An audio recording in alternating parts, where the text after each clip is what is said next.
चलिए शुरुआत करते हैं double insurance. When the subject matter of insurance is insured twice, it is called double insurance. अगर कोई सब्जेक्ट मैटर इंश्योरेंस का है, वो एक या एक से ज्यादा इंश्योरर द्वारा इंश्योर्ड है, तो उसे हम डबल इंश्योरेंस कहते हैं। एग्जाम्पल के तौर पे समझते हैं। देखिए, जो इंश्योरेंस होता है वो दो कैटेगरी में डिवाइडेड है। एक होता है लाइफ इंश्योरेंस, जिसे हम एक्चुअली में लाइफ अश्योरेंस कंसिडर करते हैं। लाइफ का इंश्योरेंस नहीं होता, हमें मालूम है, लाइफ का हमेशा अश्योरेंस होता है। और दूसरा जो पार्ट है वो हमारा नॉन लाइफ इंश्योरेंस की कैटेगरी आती है। लाइफ इंश्योरेंस में इंडेमनिटी नहीं होता। लाइफ इंश्योरेंस में इंडेमनिटी नहीं होता क्योंकि हम किसी की लाइफ को पैसे से वैल्यू नहीं कर सकते।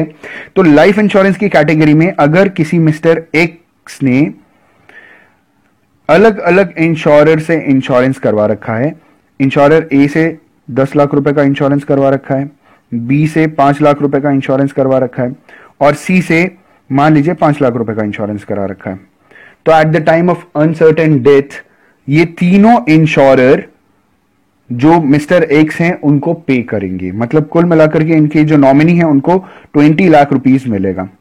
ये लाइफ इंश्योरेंस या लाइफ अश्योरेंस की कैटेगरी में ऐसा होता है। अगर हम नॉन लाइफ इंश्योरेंस की बात करें तो नॉन लाइफ इंश्योरेंस में यहां पे देखते हैं, नॉन लाइफ इंश्योरेंस में होता क्या है कि मान लीजिए एक मिस्टर एक्स है, उन्होंने इंश्योरर ए, बी, सी और डी 4 अलग अलग इंश्योरेंस कंपनी से इंश्योरेंस करवा रखा है। इनकी जो प्रॉपर्टी थी वो मान लीजिए 4 लाख रुपीस की थी। इंश्योरर ए से 1 लाख रुपए का, बी से भी 1 लाख रुपए का इंश्योरेंस करवा रखा है, सी से भी 1 लाख रुपए का इंश्योरेंस कराया है, और डी से भी 1 लाख रुपए का इंश्योरेंस करवा रखा है। और मान लीजिए कि मिस्टर एक्स को लॉस हो गया 40,000 रुपीस का। अब इस कंडीशन में क्या होगा?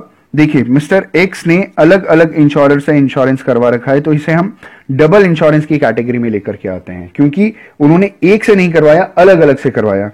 ये अमाउंट कोई भी अमाउंट हो सकता है, ये 1 लाख हो सकता है, या 2 लाख रुपीस का सारे से हो सकता है, 3 लाख रुपीस का चारों इंश्योरर से हो सकता है, 4 लाख रुपीस का भी इंश्योरेंस चारों इंश्योरर से हो सकता है। लेकिन किसी भी कंडीशन में जो चारों बड़ी बड़ी कंपनीज हैं, जो चारों इंश्योरर्स हैं, वो इंडेमनीफाई सिर्फ उतना ही करेंगे जितना इनको लॉस होगा। जैसे कि इनको लॉस हो गया 40,000 का, या तो ए इनको 40,000 का पूरा कॉम्पनसेट कर देगा, या तो सिर्फ बी 40,000 का पूरा कॉम्पनसेट कर देगा, या तो सी 40,000 का कॉम्पनसेशन दे देगा, या तो सिर्फ डी 40,000 का पूरा कॉम्पनसेशन दे देगा, या तो चारों कंपनीज प्रोपोर्शनेटली, मतलब 10,000, 10,000, 10,000 और 10,000 का इनको पेमेंट कर देंगे। अगर कोई एक इंडिविजुअल कंपनी इनको पूरा 40,000 दे रहा है, तो बाकी की कंपनीज उन्हें रीइंबर्स करेंगे प्रोपोर्शनेटली। मतलब अगर मिस्टर एक्स को सारी कंपनी 10,000 रुपीज दे रही होती, तो कोई कंपनी किसी को प्रोपोर्शनेटली कॉम्पनसेट नहीं करते, सब प्रोपोर्शनेटली सारी कंपनीज ने मिस्टर एक्स को पे कर दिया। लेकिन अगर सिर्फ एक ही कंपनी मिस्टर एक्स को 40,000 पूरा का पूरा लॉस कॉम्पनसेट कर रहे हैं, तो ए, बी से, सी से और डी से प्रोपोर्शनेटली अपने लॉस को कवर, वो जो एक्स्ट्रा उसने 30,000 रुपीज पे किया है, वो प्रोपोर्शनेटली अलग अलग कंपनी से, अलग अलग इंश्योरर से रिम्बर्स करवा सकते हैं। ये डबल इंश्योरेंस की कंडीशन है। लाइफ इंश्योरेंस में पूरा मिलता है, और नॉन लाइफ इंश्योरेंस जो जनरल इंश्योरेंस होता है उसमें प्रोपोर्शनेटली मिलता है।